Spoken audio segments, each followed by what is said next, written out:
This video guides you through on saving your document as PDF.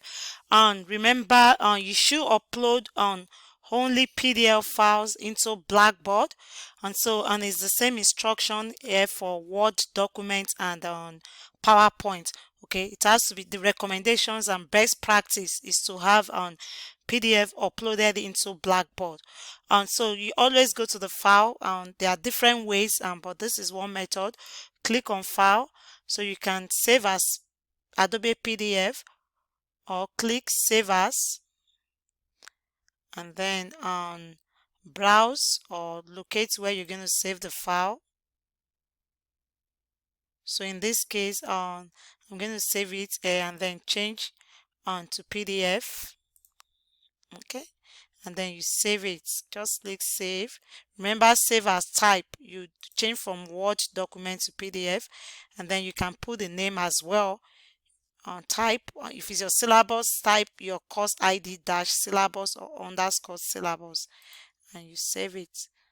So it's going to convert, keep loading to convert to PDF. And here is your PDF file.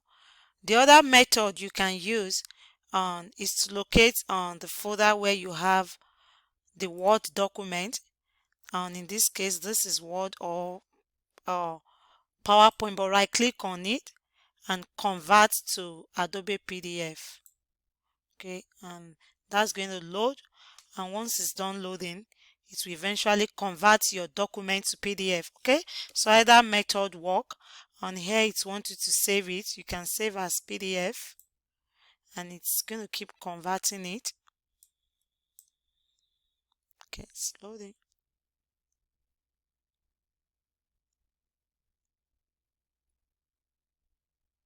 Okay, it's going to take a moment to load. So the first method seems to be quicker.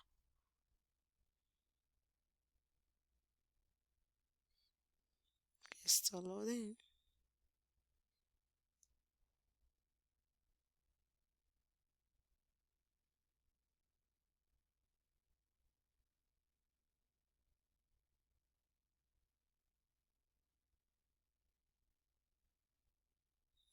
Okay,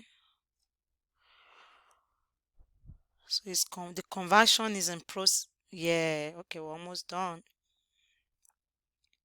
Okay, and here comes your PDF file. Okay, all right.